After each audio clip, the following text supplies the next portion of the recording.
Mais je quand tout le monde a quand même à bêta. Mais j'ai aussi les promotions. Ça t'engage la kuna bêta. Non net na musca. D'autant na kei na okuche na kana mona clip à faire. Donc on a le bani a oluka ban ba alia. On a go kanga bango te ponga na sana. On a trop moni. Iba les frères mon musique bani na bana bani. Bac na bêta en allemand. Et puis on a le 15 septembre en allemand on bêta live. Et à Basti no mu boza la basta ba uta ba États-Unis boza la bani. Ba uta ba tika ba buna ba fête. Ko fête ça ma play back. Oh, on dirait que je te appelle dans pesa makambu. Non, aluka na makambu na epo azabien. Na makambu ezo mita oke fonctionner ndeni. Faut que makambu net biso basara fi na bwetoza da makambu. Donc 10 ans déjà. 10 ans déjà ils ont bientôt le passeport français. Donc c'est ça. Oh, vraiment ma chanteuse be on go bota te bani ba bo sanki ta la montre.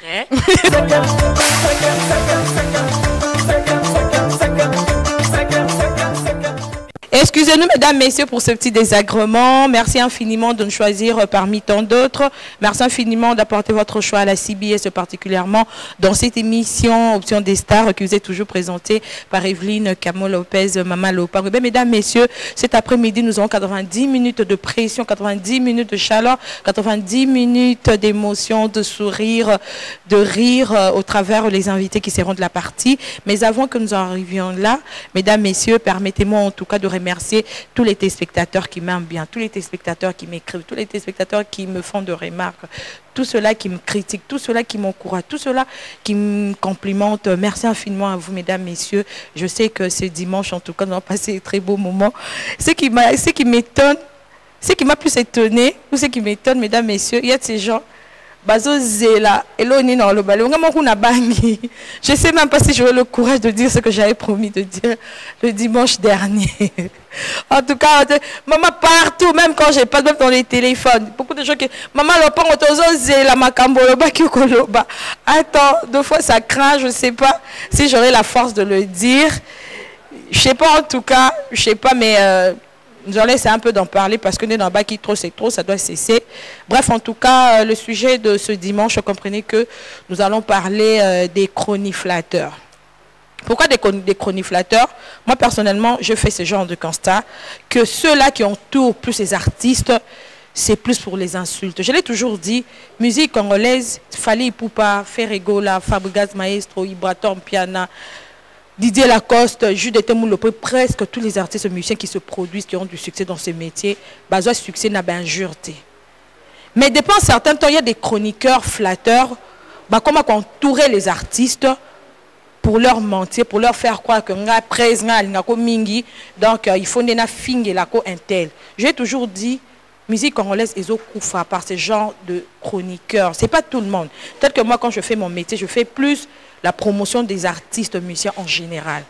Je ne suis pas là pour flatter un artiste, on a comme ma fan, parce que les insultes, ça salit l'image de l'artiste. Les insultes, ça diminue l'artiste. Voilà en tout cas, mesdames, messieurs, les chroniflateurs, elles sont là, ou bien ils sont là toujours pour faire croire à l'artiste.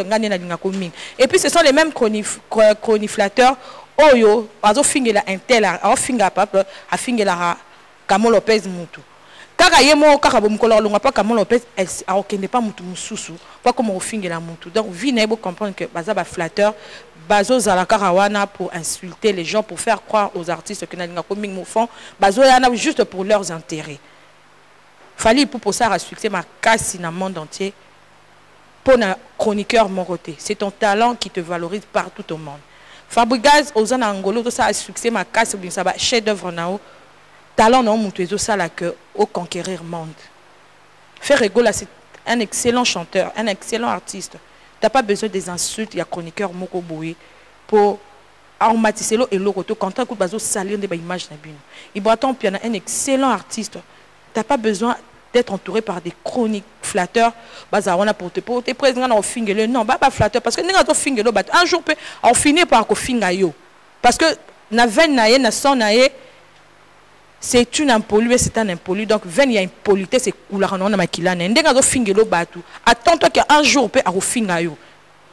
Donc les artistes, il faut savoir que les artistes minés, ils ont un talent, il y a ma casse tout autour de nous.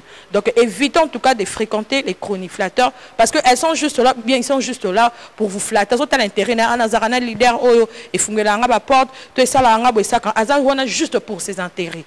alors yo intérêt non ezani parce que au sara succès au banda carrière na yo pour na insulte à mututé ozo signer ba contrat pour na ba fingela ko mututé ozo signer contrat na musala o yo zanango. Alors les artistes comme conseil en tout cas parce que tout moni et comment ozoa en pleurs makasi ba momo na ba musicien ba chroniqueur ba komo finga ba musicien ba mitok tout mona ba musicien ba ozo préférer ba l'entourer na bato ozo fingele bato d'autant plus que mutona nengo ozo tinda et soit disant ko tinda ke finga intel finga attends qu'un jour au finga yo a finga pe yo. Pour Azana dit que Azana elle observe ou il observe tout ce qui se passe dans le groupe. Ebi ka bokende conseil bosa ki mpiaka. Ebi ke bosa ki boy. Ebi ka mikolo leader kuna l'art tabeta musique influence musique impression. Mukolo oh yo au satisfaire désir na été. Il va passer à la télé au les réseaux sociaux pour na ko explique comment ni écoute. Bon écoute ndule écoute kendara wana piaka. Vois que to kendara wana boyemo mta abimisa mbonga pesa producteur aro sanza yo. Ako panza po tondima po tebi ke bozala na ye. Alors, pour éviter ce genre d'incidents, les musiciens, respectez-vous.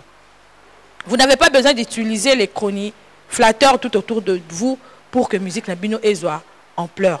Si vous avez des comptes à rendre entre vous les artistes, trouvez besoin de porter-parole, sans carabana, des comptes toujours au côté où ils sont. Donc, vous tous meki azawana. Et pas faire ego la marque à vous bozawana. Et pas fallu pour Babajino leg basuda makas, mani bazawana. Vous n'avez pas vibrateur, j'ai voulu Azawana, Mbodo centre-ville Azawana. Et pas maestro, Gina PMF Azawana. Pour Gina, nous avons proche à l'artiste. Donc, les lotos ça passe, ça va secret interne parce que ça va mais bah chronique flatteur, Bozawana juste pour comprendre le terrain. Ou à Lazarana artiste permet à $10, $20, mais dites-toi qu'elle observe ou il observe. Alors, on a amené ce les cas. Donc, mon coca, il y a un artiste au salaire. À rotando on a poissa et puis besoin on a combien est-ce que musique congolaise est couffée parce que biso to na ginchasa to za bien mais bato ba réseaux sociaux bazo vendre image na bino nini libanda parce que quand on combattre par Sarah Fiona à Saliboy mutu tant on cliquer pour na Sarah Fiona amona Sarah Fiona bazo fingana to Sarah Fiona zo finga to azana groupe des flatteurs mo bazo finga na kombone automatiquement image ya artiste et aux sali. Les artistes, monsieur Boebinga, n'a pas aucun musicien n'a dépendant aucun musicien congolais. Il y a un pragmatique dans mes propos. Donc, beau c'est respecter, beau sauvegarder l'image, parce que l'image, c'est ça la force d'artiste. Dans le talent, succès, besoin pour la chroniqueur, mon côté, na Kinshasa.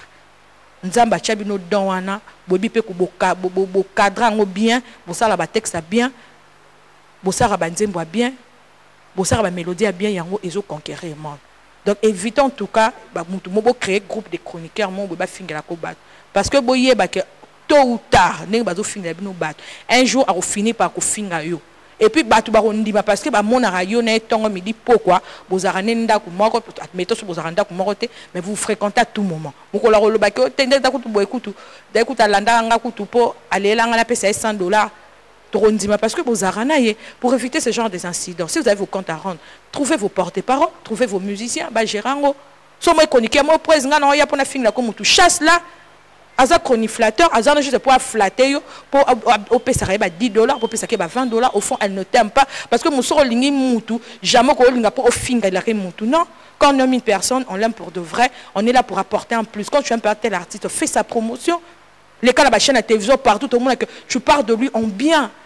Parce que quand Finga déjà, il y a bien des anti-valeurs. Parce que yo mutu ba peso caché, il y a Finga rabatu. Attends, aux anzambete, aux plafonté, aux l'état. Même l'état na pouvoir il y a nyonso à Finga raté. Parce que quand Finga des anti-valeurs, quand Finga diminuera valeur à mutu, diminuera personnalité à mutu. La musique congolaise est koufa. Toi c'est voilà, la musique congolaise est koufa. Et koufa pourquoi? Parce que les musiciens c'est basé plus sur la futilité. Olebo bunda muna muta beta beta banzembo et conquérir et ça va succès pas le banzembo bimse ça va succès va combien de mois? Ça va succès va mois et ça rare mon lelo artiste bimsi chanson mon roboy tout album est gagné pendant 2 ans 3 ans et ça rasoute au moins artiste bimsi moi au mois 2 mois 1 mois comme suko ba semaine ou eleki ba bayango. Pourquoi? Parce que vous êtes basé sur les futilités. Un tel a fait une répliquer. Non, Mounamoutou a tracé chemin naïe, vous êtes des grands garçons, vous êtes des leaders, chacun évolue dans son coin. Pourquoi est-ce que Bolingi, Kaka, Kolanda na bavi, Bolingi, Kaka, Kofinga, Bolingi, Kaka, autant que musique, il y a Moutouté de Simba, je vous en conjure. Musique, il y a Moutouté, l'on a qui ça, au Robeta Tolo, qui est Simba. Ndenge Simba, tobi que Simba, ba Wemba, netobe, que ba Wera, ba Jibe, ba vienne, ba Koufa, ba Madiou, c'était au Paba Kanga. Le lot de Simba, vous avez un morceau. Et ça succède combien de temps? Combien de temps? La plupart du monde a 2 semaines, une semaine, au monde a 6 mois. Pour quand on a une, il y a 6 mois, peut-être à Rosaka mort 2. Pourquoi? Parce que vous êtes trop basé dans des futilités. On a tata mon mission, mon colo, on a ban ceux qui 1000 qu'on les canaux réseaux sociaux pour insulter. Au monde yo tata mon bimba. Au monde, ceux qui a pembe na moutou, ceux qui n'ont tu passes dans les réseaux sociaux pour tenir des propos moraux. Donc na biso bana no kutu na biso ko ba leki no toto mais comment tata boy a ko bisa ba propos boy na moment ya boy. D'un côté ça fait très mal. Ba monsieur quand on lenga na lobana bi pour na lire afu pas mututé mutu moto ba vu na pesa rouge à lèvres on a pesa talon ate tina taka chaque dimanche eza pa mbongo na ngamoko. Source na ngo eza ngamoko eza musicien moroté. Tina vivra vie na nga eza ngamoko quel musicien. Donc, bon réfléchir sur ça. Évitez tout. Boubana Charisme, ce sont des multimillionnaires. Ça va œuvre au monde entier. Alors, yozo gang, combien de millions de vues au TK dans la vie, non? Album ne sera succès combien de temps? Musique congolaise, les gens ont parce que vous êtes tout le temps dans des polémiques à la con, vous avez des discussions inutiles, vous avez créé beaucoup de baisse, c'est quoi?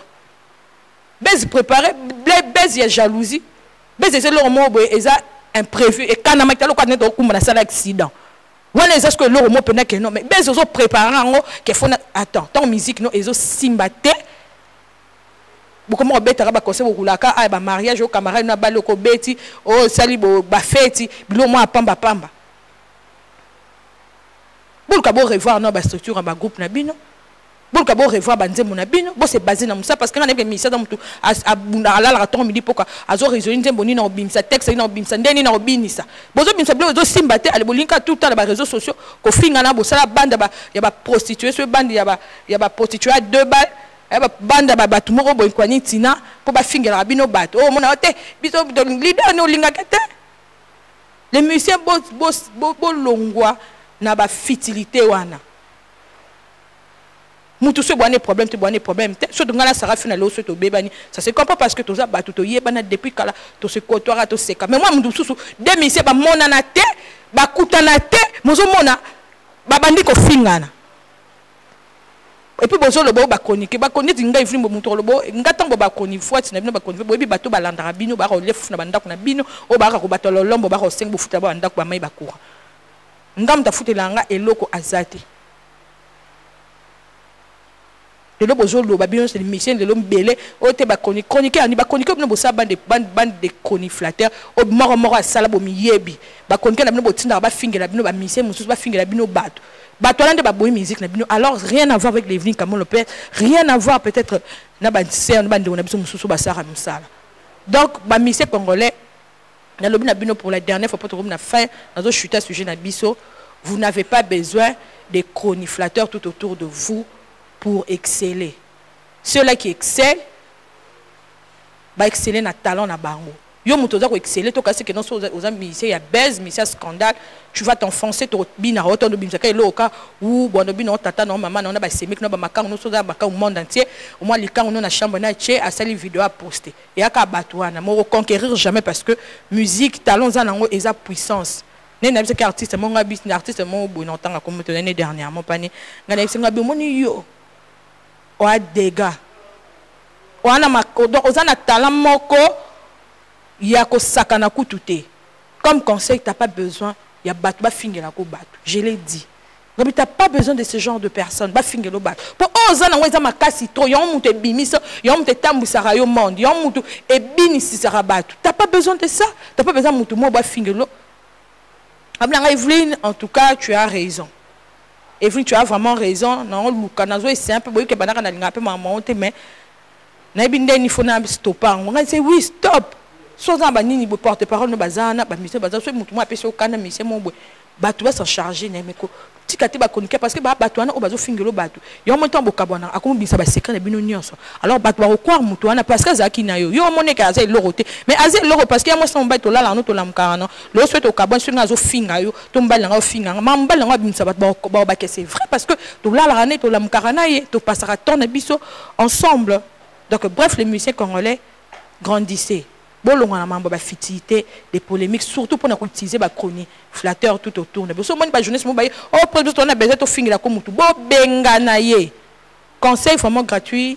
Bo bengana en tout cas ba chroniqueur oyo a o ba koya pour dire que tous on a besoin ya o fingira biso ba bo bengana ba parce que ba flatteur quand on dit le lobby fingira mutu ba proposer pe sur groupe mususu fingira biso intel ba osala parce que eza ndenge nae donc aza elle est impoli dans quatre nae na s'adresser na monter na compte à rendre na monter ni chroniqueur ni chronichel ni chroniqueur ni chronisé mais ça que toujours constater que musique congolaise et kufa alors biso batu tout ça chronique musicale pour de vrai d'un côté ça fait très mal de voir que Sarah Fiona c'est une artiste de talent ça qui tourne au bimisa et l'équipe presque inaperçue parce que il y a de ceux-là qui ne comprennent pas que Moussala est très puissant.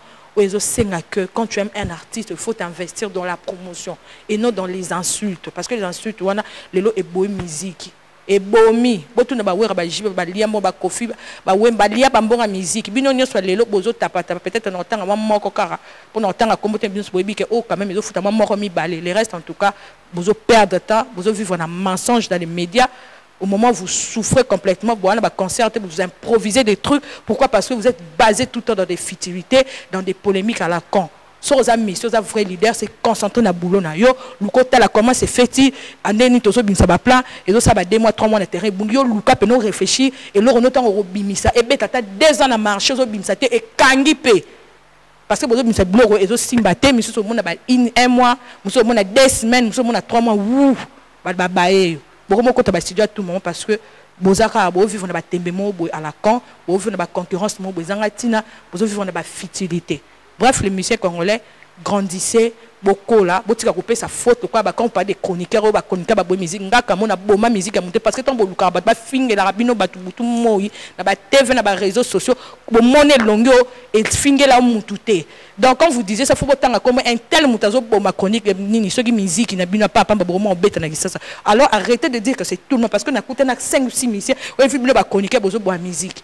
Alors on a kebise banga bi arrêter de dire du n'importe quoi parce que binomo bomi boma na ba go finga na bo koma go finga entre vous les artistes bo monana te bo sekate bo lia foufou ensemble te mo mona vous êtes tout le temps dans des polémiques. Bref, je suis sûr certain que le message est passé. Évitez les coniflateurs tout autour de vous parce que un jour Nengazo fingela ko batu. Dis-toi que ako finga pe surtout ne ozarana ye ebi nzala no ebi pasi no ebi ko zanga no ebi que les chèques no makasi muko bo kabwana ako finga ebi biso pe to ndima parce que ebi que yo na epena bozaki ko linzara na musaka. C'était là juste bombardement à l'élo. Bref, mesdames, messieurs, après avoir bombardé, disons merci à Dieu. Dadimoula. Disons merci à Dieu parce que c'est Dieu qui est le maître de temps et de circonstances. Je l'ai bien dit hein, parce que je viens de bombarder. Et Namicho, artiste, groupe belé déjà, si va comprendre que moi le pèse de mamba solo, ma yé ba bi kana mamba solo. Bon pe ba bololé ba zoba, ba le bombo la on dirait Evelyne T na mamba solo, ba to ma yé les bobi kana mamba solo. Donc on a bombardé d'aba groupe nous c'est qui ça c'est quoi autopé sans Nzambe merci.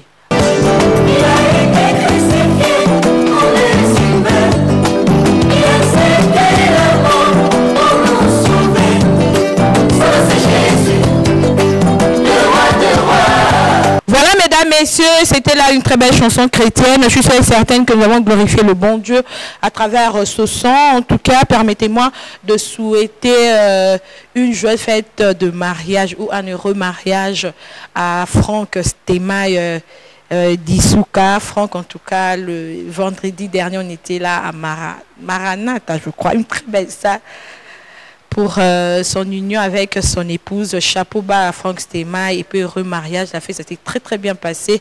Je te souhaite tout le bonheur du monde à toi ainsi qu'à ta femme. Zambapé Sabino Mabala Bomengo richesse Nios. Franck Stemaï, en tout cas félicitations d'être marié et puis heureux mariage à mon cousin Gaylor Sam Wiki, le cœur de Lauriana Kabwiku. Hier, on était là, en tout cas, c'était vraiment nickel. C'était vraiment super. Et puis, heureux mariage à toi, le Big alors Sama, qui est le cœur de Lauriana Kabwiku. Mesdames, messieurs, très rapidement, retenez que l'artiste Miel de Son, en préparation de son album, il est toujours au studio. Le mois prochain, il sera à Paris. Le 22 septembre, il sera aux soirées à Saint-Étienne. Donc, Miel de Son est toujours en plein studio. Le mois prochain, il sera sur Paris. Le 22 septembre, il sera à Saint-Étienne pour une soirée. Parlons de Fabregas, le maestro, le maître de la musique africaine. Fabregas Maestro. Joe Gonzalo nous fait savoir que Joe Gonzalo. Nous avons même les images, mais je ne sais pas si on aura le temps de vous la balancer.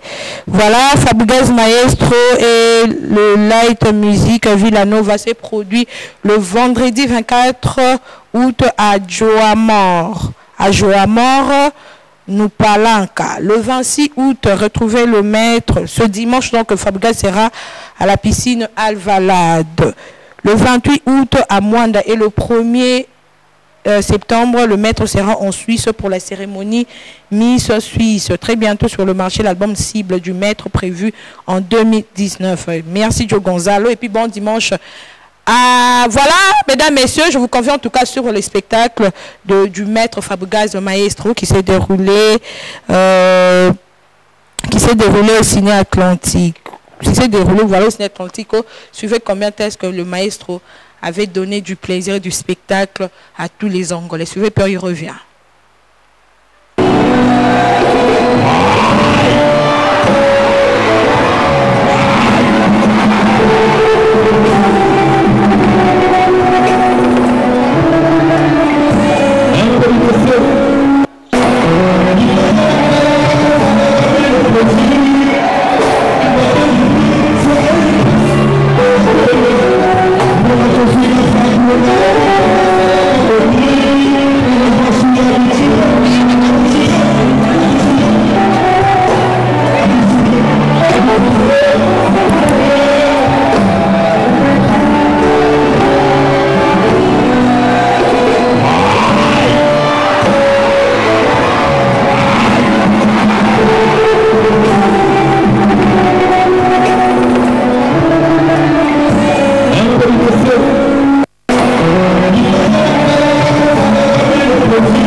C'était là les images du Fabregas Maestro depuis l'Angola. Je suis certaine que vous avez tous vu le maître et Jay-Z Mbouyulu, son fils, qui ont donné en tout cas du plaisir à tous les fanatiques ou à toutes les personnes qui aiment de la bonne musique.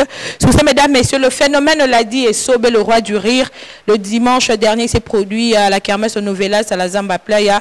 Et ce dimanche, le phénomène en spectacle à Mimosa, là nous sommes donc à la Concorde. Le phénomène l'a dit, invite tout le monde en tout cas d'y être pour assister à ce grand spectacle, pour assister au rire, parce que les gilets touchés, le rire est très important. Déjà, dans quelques semaines, dans quelques jours, les enfants vont reprendre avec les études. Donc les parents ramener les enfants pour leur donner le rire, pour leur donner du plaisir.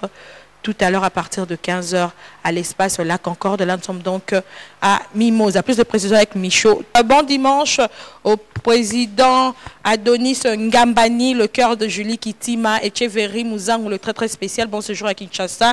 Et puis le conseiller junior qui la Bax Champions League. On est toujours ensemble. Mesdames et messieurs, on va parler du phénomène Ladi et Sobé, le roi du rire, au travers Michel. Mais avant que nous le recevions, mesdames, messieurs, rentrons chez Alix Missa pour suivre ce qui s'est déroulé le dimanche dernier à la Kermesse Novelas à la Zamba Playa. Suivez, puis on y revient pour recevoir pour vous Michaud.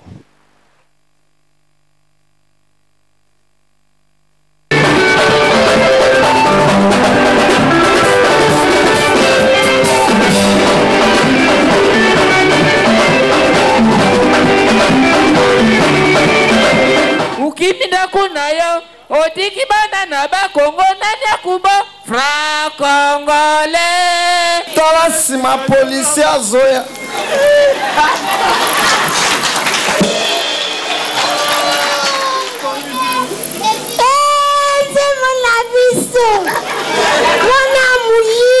Kabundi ni chikololo va muangile mukata wenda. Comment ça te chauffe pendant lobby? Yebisa ya tele benena poste wala bamiyibi. Oko chapo mwana nye, wane je la kila ndeni nini. Papa mama wa mwana yu aya ujana. A partir ya lundi to banda control na bango. Ndenga ole kalavina ole lo.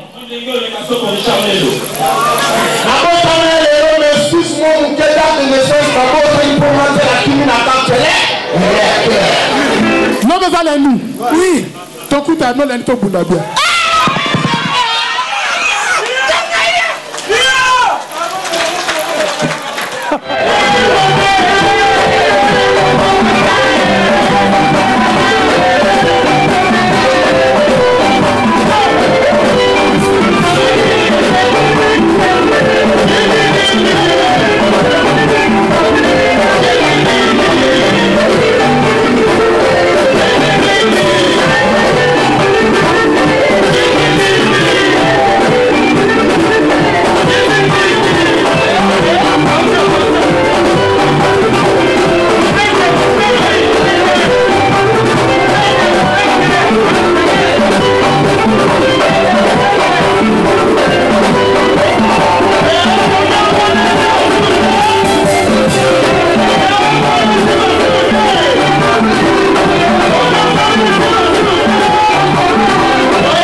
Rien à dire, mesdames, messieurs, venez tous de voir les images du phénomène de la DSOB ensemble avec les enfants. Les parents avaient ramené les enfants pour rire, pour passer de très beaux moments.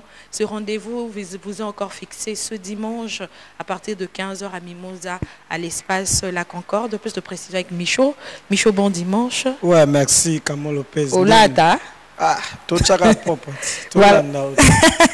Voilà, Boni Basango. Ouais, ça y a Lisbonne. Ah non, Dadi Mola. Le directeur de marketing. Système à Pito. Bah, ma belle. Alors, Michaud, oui, parle-nous de l'événement de tout à l'heure. Ouais, merci. Je crois que mon spectacle, on est à la Kermesse Novelas. Pas Olivier Moukoko, il y a dimanche les cas qui n'avaient pas scandale, je crois que mon monaki, aux acquis on a bat sepeli, bat stress, à danger. Donc moni bisoza Lisbonne Fondation, tant que si bat boya bon mon makamba danger to ko s'arrêter. Bato ba moné dimanche, peut-être bat mimosa ya mbinza misuba ya kiti. Yango lelo o dimanche lelo na kermesse mimosa to beta lelo eza musique. La Concorde. La Concorde na 15h. Et c'est 5000 fois à Pam. 5000 fois, bana mimosa, bana kimboala, bana maloueka, bana delvo, bana zone, boya na 15, bomona phénomène et sobe, bomona baba humoriste na biso, bomona TV wana, bomona bana Lisbonne Fondation tout au bon. Na litungu. Na ba litungu, tout ba humoriste, tout ba ozala ba samba, ba ome biso tout na 15 heures na ko sabino te spectacle za danger. Pour mikolo ba plein biso ba peur to le belango te ba bazo mona kaka. Merci Michaud. Et puis silité surtout beti lelo na mbinza. Tanto beti lelo 5000 fois pas mais puis na 5000 wana consommation ya na 4. Donc à part lelo dimanche balanji ba si phénomène sobe mais le roi dirait yoza mona njil. Ba spectacle ko ça saka ba koto bien sûr ya ko beti na peto ko metto na poste pe dimanche ezoya.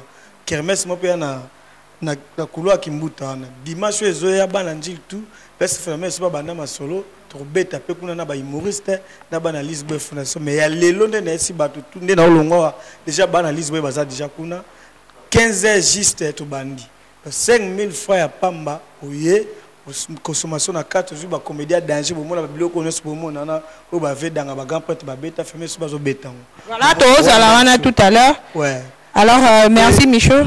Il y a Pessambote, il a fait les soubés, moi, je la palais, venant à Tinitaka, na bossante Paul Moutou, grand frère Papa Roland de Colombo, Mouyombe Bambote, t'as su venant à Janou Binan Bambote, Toston Bema, la Bank Sibino, tout boya lelo na 15h, 5000 francs Pamba avec Lisboy Fondation et Naba humoriste na Bisoto. Voilà, merci méchant. En tout cas, tout à l'heure, à partir de 15h, retrouvons-nous tous à Mimosa, à l'espace La Concorde, pour rire au rythme du phénomène Ladi et Sobé le roi du rire, grand frère Propomoté Manadine Bola Bolaska.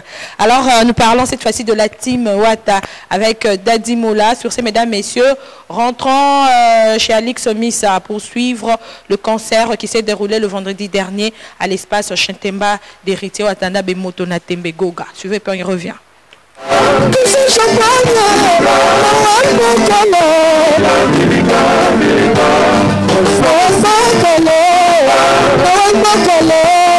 Ça se passe en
Rien à dire, mesdames, messieurs, c'était là la poule Gaïrité Watanabe en production le vendredi dernier au village Chintemba, ex-grand Liboulou en tout cas, chapeau à l'artiste.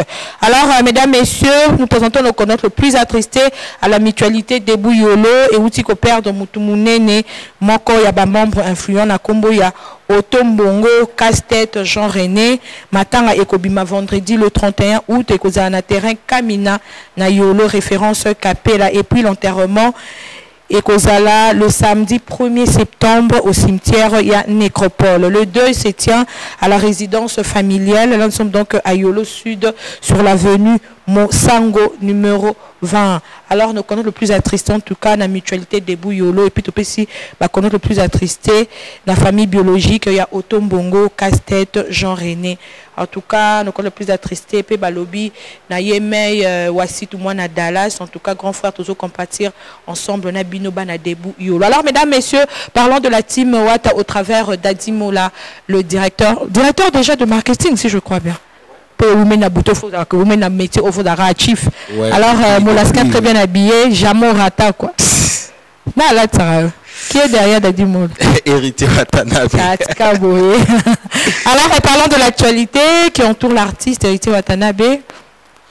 Merci. Bon dimanche Nayo et bon dimanche na la reine de Louboutin. Yebanda Louboutin et Banda donc à la tango. Maman Yaminde les Sarafion, la maman présidente. Je vous salue. Yazana est française quoi. Et na quelqu'un la même lignée. Ndenge outil ko présenter ba condoléances dans mutualité Yolo. Là il peut nous présenter vraiment c'est ça condoléances tangai na maître Chibor. Et puis à toute sa famille Mbala, tu peux perdre maman na bango, petit nanga Jugal, et tout ça vraiment de cœur. Bana nyoso ya Yolo Nord, bana ya Luidi, au nyoso maître Chibor a fait son entraînement. En tout cas, maman na biso azali susouté. Tu peux perdre donc le vendredi le corps sort et le samedi on enterre Tozalaka kana avenue Luidi ou à côté à école Tuzolana. En tout cas, maître Chibor, na famille maman Yvette, na famille Mbala Mobimba. Vraiment, on est de cœur avec vous. Bana Yolo, baza de cœur avec vous. Donc, ce qui concerne la team Wata, concert au Bouti Komona, ils allaient dernier concert na Bissona, na Kinshasa pour la vacances. et merci na ba ndeko to ba utaki poto ba ki be Willy Gabana, Mike Lovalova, ba Doudou Mbisi, et ba les grands Manitou bazala ki wana ba Trésor Timbi bazala ki donc ba tu belé ba ki vraiment comprendre. Et puis le vieux Kayembe chez Temba a compris que la musique la minute elle dort chez Héritier Watanabe, parce qu'on avait donné un très bon spectacle. Il y avait de très belles chansons, de très belles mélodies, et puis ce que taliba chorégraphie ou Timo Atekomi Nango Mikolo, Maman Lopango, je te dis et je t'assure que rien à dire et puis rien à envier. En ce moment, l'artiste séjourne au niveau de Paris, à Kibongo Napoto, parce qu'on a déjà fini avec le tournage à clip à 5e vitesse. Voilà. Déjà tout les Sakiango, à Kangi Ango, à Tiena Jibessier, Nae à Zongi, au niveau de Poto. Donc, Will Compte et Bima. La fin du mois, parce que son anniversaire c'est 28. Pardon, c'est 29. Déjà le 29 c'est l'anniversaire de Goga. 29 c'est le 29 août. Donc Alingi Siko qui est Bima. A fait ensemble, on a fanatique, la famille. Voilà. Et puis on a poto déjà le 31 au niveau de la poto on a fêté anniversaire naïe. Donc ils ont le 29 mais on fêté le 31. Et biso de Tikalia on a Kinshasa. Toujours c'est là qu'à mot d'ordre on est là avec le CG Tchali ou bien qui j'ai dit bon dimanche. À souci de sa formalité nyonso. Donc la semaine prochaine vers la fin tout ça soit déjà avion nabiso. Donc nakoluba tout soit avion nabiso les 3. Donc les 3 septembre orchestre soit avion pour tout Kende Abidjan. Donc tout ça vraiment na deux productions où ils a officielles. Donc la première tourbée est à Hôtel Ivoire. Ils allaient anniversaire il y a premier journal. Il y a Côte d'Ivoire. Et puis la deuxième tourbée dans le palais des congrès là-bas. Mais ma production est ébélée, mais à l'instant il n'y a que 2 productions qui sont publiées. Donc voilà, ma fan tout au Bolingaka Timwata, programme Ezawana. Mais quand nous allons retourner, tu revends à l'Issousouté. On a la CG Tchali, tu as une semaine à l'avance, tu as bongo Windok. Donc on a Ozonga sous Windok parce qu'on était là, j'étais là. Pour na producteur il y a d'autres pays qui voilà. J'ai fait l'Éthiopie, j'ai fait la Namibie na Windhoek, musique na biso batala biso ka na télévision. Alors il y a une forte communauté congolaise à la Rawana, mais biso moko ba autre travailleur na artistes et musiciens ou encore bango moko ba leader na biso ba minimisaka bambo kango mais na biso ki net Namibie rien envier na poto. Rien envier, donc c'est vraiment poto. Bisoto Kende wana tokobeta le 26 na le 27 octobre na niveau ya Windhoek. Et puis na CG tokozonga Éthiopie pour te négocier le sous total na mois de novembre nini orchestre Tim Wata Toko Kende. Mais pour l'instant le générique qui est sorti est un générique qui va sortir disons. 5e vitesse. 5e vitesse il y a ambulance. Okay. Mais comme Bercy a commis na biso ba PCP générique ceux qui 5e bimi totali nini les Kinois contre les villageois et les villageois réagissent. Voilà. Donc ekobima puis pour comprendre nini Timwata toujours Kende. Voilà, 5e vitesse, pardon, l'album Mi-Ange Mi-Démon, tout ça vraiment plein de studios. Bah oba vous avez besoin pour battre belé bah vous avez vraiment besoin kokota. Bah vient Serge Nkwimi. Bobenga ka na numéro wana. Donc beaucoup ça va coordonner à Camo Lopez, beaucoup solo la bien et puis tu voyez bah nini ma solo ango eko kendela. Donc voilà un peu le programme où on a. Merci Gadimola. Yango on a vraiment. Bonne chance et puis bon vent. Alors s'il y a des gens à remercier. Voilà, je tiens à remercier un garçon blanc, beau gosse, bogard, Pati Mounia Mobutu. Il faut kutana na yi. Pati Mounia Mobutu ceux qui a côté on a édition que non. Na ebité bana tout ya kasavubu boyebika beauté wana na ebité kwa eza vianduli et na kopesa mbote na Hervé Mafuta HMB. Donc Hervé Mafuta na moment où yaza bogar siko ya mwindu na kopesa mbote na tonton Didier yaza na recepsa. Donc ba mbote ya trois azolanda biso na moment où et na kopesa grand frère propre mbote yofo za ranayi ya Serge Nkwimi deux fois te don na émission donc kota to kata forme to kutana na Serge Nkwimi to solo la bien et bon séjour à Kinshasa mon vieux Willy Moucheni. Inga ya Willy Moucheni les véritables codes. Donc barrage à Inga. Le code à Kamoko. Et ba code ba ko mi balete. C'est ça. Code na payer ko za la mi balete. Impossible. Merci infiniment Dadimola. On a 6 na ngai. Voilà. Na souhaité un bon retour à Kinshasa à mon vieux, au Dilo Mampouya, avec sa boutique exemple à suivre. Mon exemple à suivre, voilà. Juste quand na biso bato to kokutana na bango au Palagambela. Exemple à suivre, décomplexer Bakinois parce que là-bas c'est lutte contre la Chine. Lutte contre la piraterie. Donc, il y a un exemple à suivre. Le président Henri Matouchi Mazawana, petit Nanga Glodi Azawana Makambutu. Voilà, merci infiniment. Retournons chez Alix Omi, ça poursuit cette fois-ci. Lobby, ça sert à quoi ça sert d'aimer? Comprenez que ce morceau est signé Sarah Fiona, la reine de Louboutin. Cette chanson, je la dédie à Fils Lumoni, Motema Yadiane Imboyo, ma copine depuis la Suède. Fils Lumoni, Motema Yadiane Imboyo depuis la Suède. La dédiée en Soussou et pas, il y a Patrick Loutoumbe en France. Un grand merci à toi, l'incomparable, l'homme des affaires Mikoui. Et puis, la dédiée en Soussou, Balobi, n'accordant Gilles Damakengo. Et puis, Balobi, un grand merci en tout cas, à Maître Timba, le grand mécano. Et puis un grand merci à la salle de sport Epidei Center, située dans le Sambo numéro 11, la commune à Kitambo. Merci infiniment mon coach. Coach Yves, j'ai pris, on dirait, du poids. Tu as fait il y a 3 jours, au lieu de minuit, 1h, donc moi, Gaïa, coach Yves qui paie, mais qui lobby déjà, Trozon, à la reine de Louboutin, mais quand même, dans le Kitamoukier. Alors, mesdames, messieurs, retournons en tout cas chez Alix Omi à poursuivre la chanson À quoi ça sert d'aimer, signée la maman de Métiol, Sarah Fiona.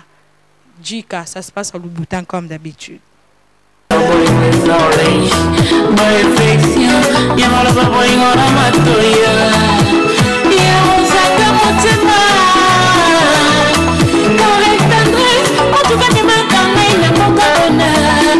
mesdames, messieurs, c'était là à quoi sert d'aimer. Merci infiniment. On va le bien tirer si à la Jamousquette. Tire si à ne dit Nzambe ba chroniqueur nous passe avec émission il y a théâtre émission théâtrale la Jamousquette. Moi je t'aime en tout cas, merci infiniment ma puce. Bon dimanche au président Chic Chicago Moussouen l'espoir d'Afrique. Merci infiniment au cordon Gilda Makengo. Alors mesdames, messieurs, c'est l'heure à laquelle de recevoir la principale de cette émission. Elle appelle donc Sarah Fiona, la reine de Louboutin. Ça fait 3 semaines depuis qu'elle est à Kinshasa. Alors elle est en préparation de son prochain album. Le prochain album de Sarah Fiona qui sera pour très bientôt sur le marché de disques. Tout à l'heure, nous allons en parler. Parce que la semaine prochaine, la reine de Louboutin va retourner en France pour revoir son mari, pour revoir toutes ses activités qu'elle est habituée à faire au niveau de la France. Alors, mesdames et messieurs, je me lève déjà pour recevoir pour vous Balobi Sarah Fiona, la reine de Louboutin. Ça se passe en Louboutin comme d'habitude. Il sera au quoi à thé, yaya. Maman et ma copa. Na monyo sous ngala bo. Ke boko yako kwa ma copine. Tellement dans ce talon et bébé là faut tellement. Talon et bio. Très bien habillé. Sauter dans le la reine. Ma copine de longue date. Donc, à idéologie, comment on appelle Tozala, Tozaranebe, parce que moi, malade, moi, simba dollar, avoir chaque cher, talent cher, héros makasi, bah, n'a pas métiol, bah, appartement, vie à bois, vie de mettre toujours simple. Idéologie, bah, comment on appelle au vivre à moi, nana, bah, biso. Bon, retour à toi, la reine de Louboutin, très bien habillée. Yo, concertation, t'es trop fan de pardon, na beaucoup quoi, Yo, ma copine. Ma copine, comment vas-tu? Bah, séjour et les kakudeni nakin. Si, bah, séjour et les kinango très bien. Donc, comme écoute Nasuka, clôturer mission pas nayo.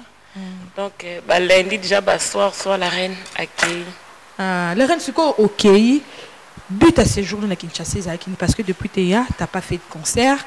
Tu n'as pas fait un showcase à Kinshasa, tu n'as pas fait un point de presse. Alors, but vraiment il est Kinshasa en tant qu'artiste. Mais qui ming vacances pour la bana. Qui va na bakoko, papa, donc papa a vu son maman. Pour Chloé, le colatala trop YouTube. A comment oh non maman, elle est où ma mamie, papi, donc fallait toi pour. Donc écoutons l'accès oh mamie, oh papi, il y a pas bon affection directe, affection directe. Donc moi la pose la bango. Et puis on a peine pour la promotion, pour nous préparer terrain. Il y a drôle de dames.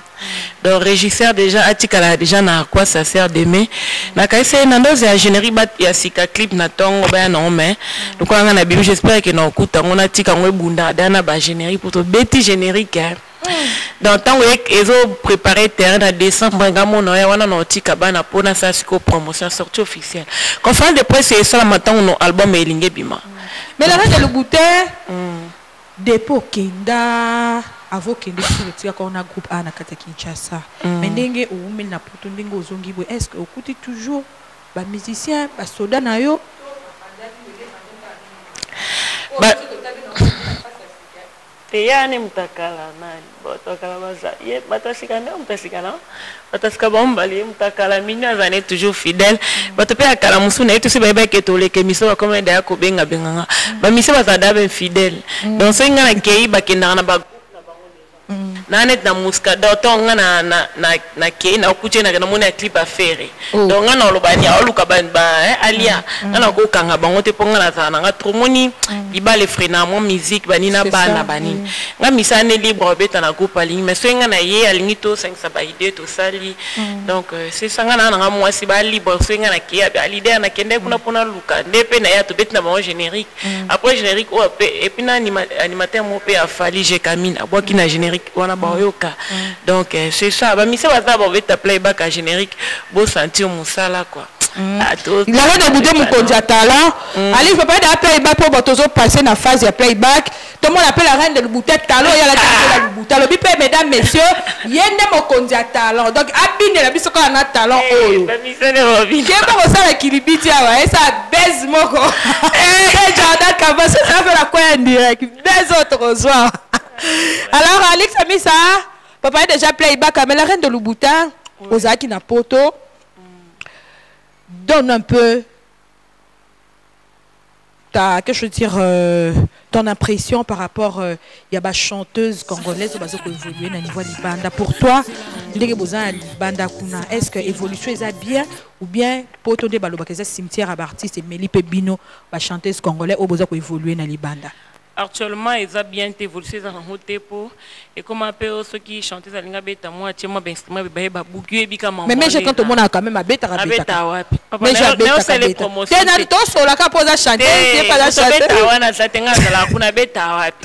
Tu as playback dans le kuna za raba playback ngava na ya poeza na ya kutna téléphone nga ifaki na pesa kuta extrait ngo ba tchango pa régisseur Alex Miss playback na beta en allemand et puis nga le 15 septembre en allemand no beta live et ya bastino mu boza la basta ba uta ba États-Unis boza la bani ba uta ba tika ba buna ba feti ko feti za ma playback ti o playback za non auditeur moka loueneti nini babani boîte mobo atie ma droit d'entrée mais ça ben soka na feti o beta play ba goni za ma concerté ba auto beta la ba feti na konta ba ngoti o do ba meje date ba beta la ba feti na date comme on était na biba o mususu na poto mona on dirait ya fonctionnement ma kaso le cabine tout na wapi tende na mona ra on dirait meje toi pelanda zo pesa makambo na non aluka na makambo na epo aza bien na makambo ezo mita OK fonctionner ndeni faut na makambo na biso ba Rafi na bwetoza da makambo. Donc 10 ans déjà. 10 ans déjà, ils ont bientôt le passeport français. Donc c'est ça. Oh, zano makambo la ni musique est startée. On ngane na bana ko 4 na pe musique na continue à 50 ans. Ta maman bile belle ninga za tera bastema ine beauté ce ko bina nga ko ata suna za ki jeune garçon na kwea. C'est ça. Tera bota mama tchala mwana zo pour sa mama tchala mwana e boma ngai nga moi c'est boza ko âge na e. Donc ngana na ba tranquille ke.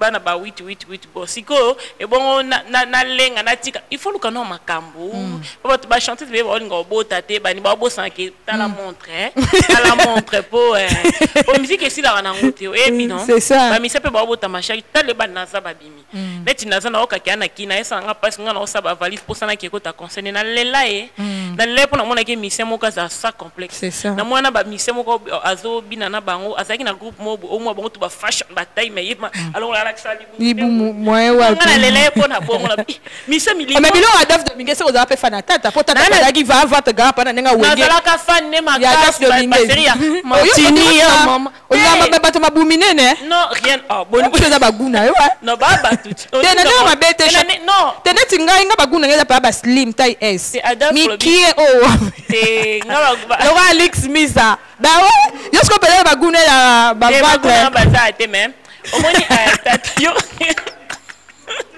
eh baby na critiquer dem na mtana ah non choix na oui ngana ba na cadre musala tant Adolphe Azaki net na maison mère tant bazaki ensemble Azaki fan na ye et là Azaki na ba fan na ba c'est belé c'est wana et moi Azaki komi baba a perda ba ngo na éviter ce changement ya ba kokoma nzembo ba série ya Martini ya mama boyanga ité quand je tira lelo et sengi to suspendre l'amour ami conséquence à la vie ba série wana et c'est tata ole kala TV to crack iya do mutu po pese lenga onengo zaleli lebi kinana mission na biso mona otanga commenter yemo amiyebi ana talent mara complexé na azaki complexé na forme taille na otanga commenter yo o jeunesse okiko okoyeba boga na sane ba classe abanini o senti que mission aongala kolika so tali bota mission wana so sa mutu kane akisa ta vitu bisa mbota obanga nini so na salinze mune mo bolo bangala benga ki complexe ande mona tika bo mamoto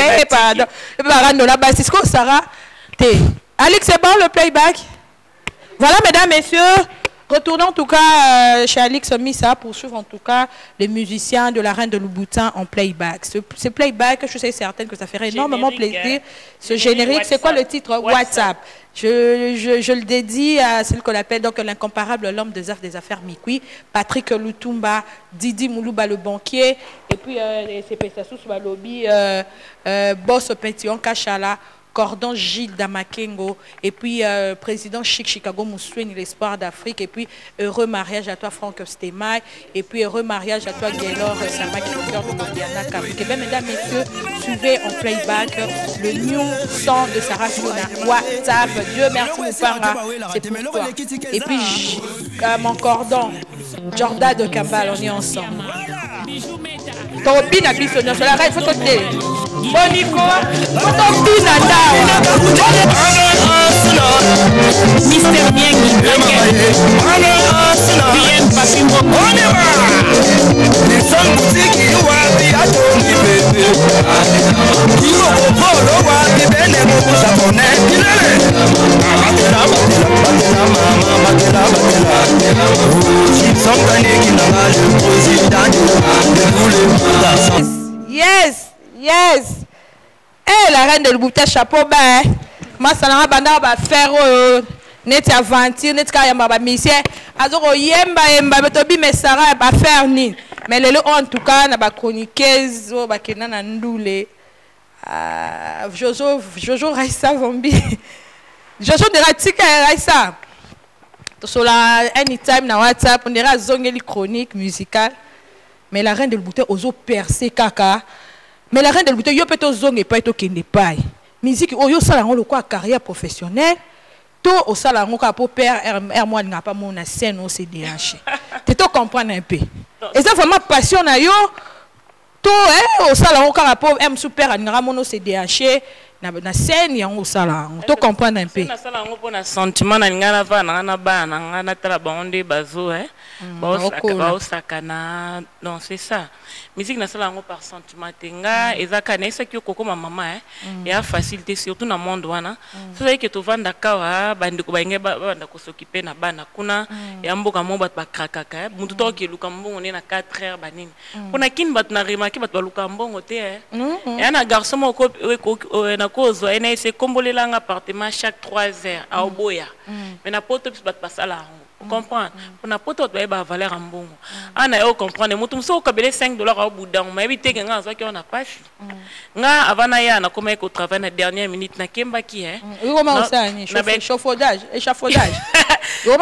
bino lo boye baka yangwana non te wanga mungono ke poto pa fona ça échafaudage on est foutara bien ezara nini si échafaudage on est foutara ezara nini échafaudage on rappelle le échafaudage oyebi kutu te bino ce qu'on a kina wa bokanisa ki ba fina poto bazalaka ba forme de shampoo mindele ba mo pe asala on comprend na poto misala ezebele data ngoyo ana se ba bato ba boka bangunda so ngunda ndo simi ba peso ba formation ça lui faut pona so lingo okumba ba mituka minene so lingo sa na ba restaurant so lingo sa na banque ba proposer yo bato ko ka sate bato to ba kongole ba vanda kuna basala ka ba échafaudage so nini na no lo bana non misala ezebele bato so ba banque pe ba kongole bazali bato basala pe ba aide soignante bazali ba ngana ndo sa na ba école maternelle pour na linga bana mingi ba benga ngo animation périscolaire donc le quoi na ebi ko animer il faut ya mo bana ta bazo pause na ba école maternelle ko yembisa bango ba obina pour l'exemple ba nzembu nazo ko accompagner ba na ba cantine bi cantine non côté bana ba kenda kolia na bis donc c'est ça musa na poteze belé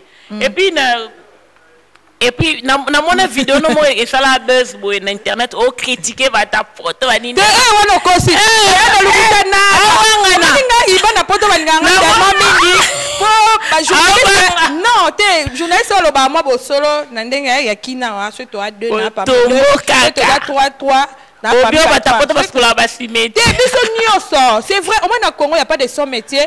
Mais la reine de Boutin, drôle de dame, et sa prochain album Nayo. Dis-nous un peu dans cet album, il y aura des collaborations avec des artistes P. Il y a zone Moussoussou, tu as pays Moussoussou, tu as rechanté car Yomoko. Non, on est à surprise. On est à surprise. On a décembre vraiment on fait l'effort.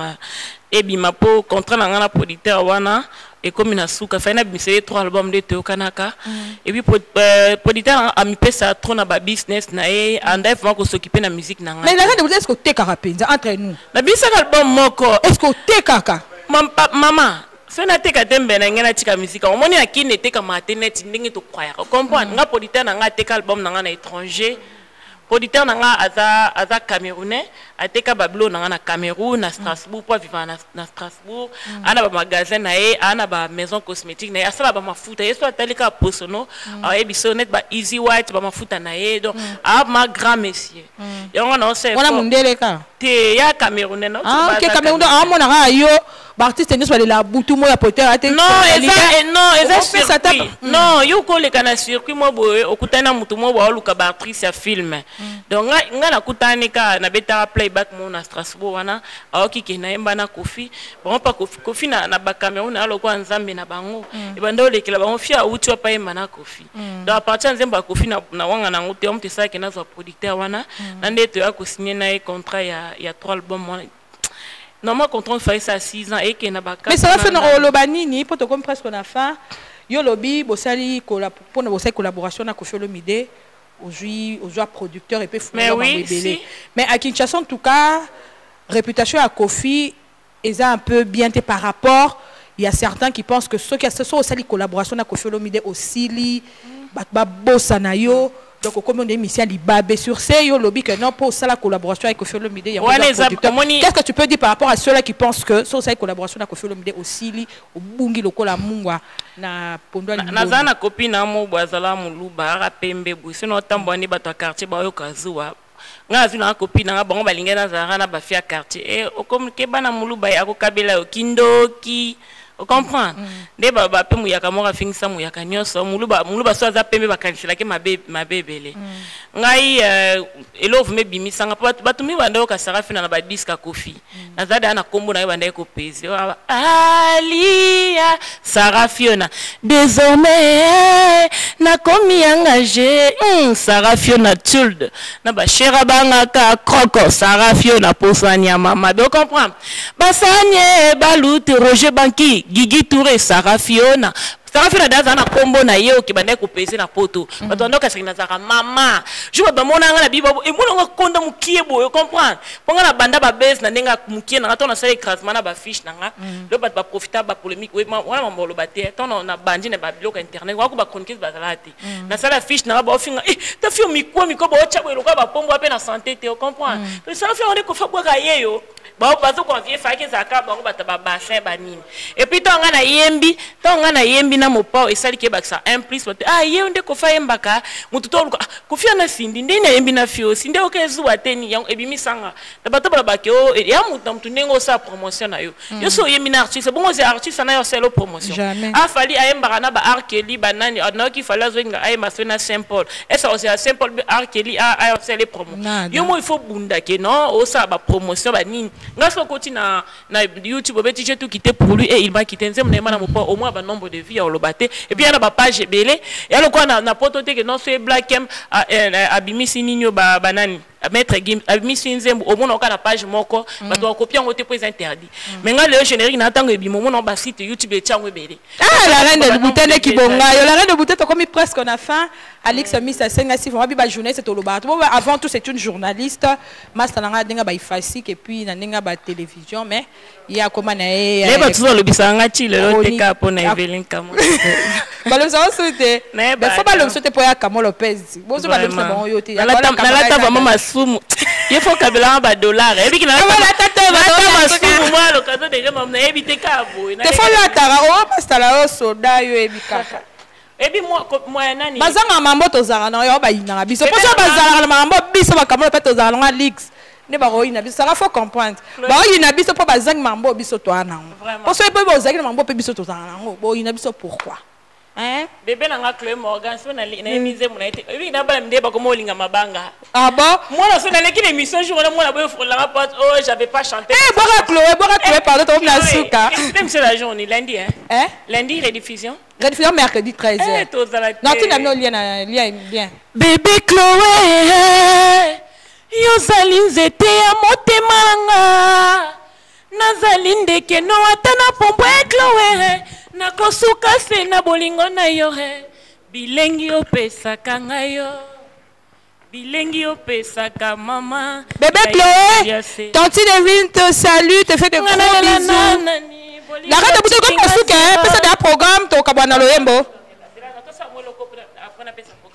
ngana lela nani bolingo tikinga zero ngana lela nani bolingo tikinga kidiba papa moye tero awe pangala zae kone payoke tinata fango merci la reine de Boutene ça va c'est la carte drôle dedans mais ponga na OK déjà décembre na ya pour la promotion sur officiel album ngamona tirer ko sa promotion générique bimi botikela ngango to soutenir master na biso pour ça musa ki ta ko banda kata na raté alors mesdames messieurs on est fini pour cet après-midi merci infiniment parce que vous étiez si nombreux pour nous suivre avec beaucoup d'amour et beaucoup d'attention merci à tous ceux-là qui nous ont écrit à tous ceux-là qui nous ont appelés sachez que EKL Kamo Lopez vous adore vous aime énormément aujourd'hui ça s'est passé en Donatella Chignon Louboutin de ce côté on ne dit pas on garde parce qu'on n'est pas là pour parler quoi mais bon retenir que ba yina ba biso pour ma biso tozala non ba ngote pour se ba enango ne ba roina ma mbuza kotote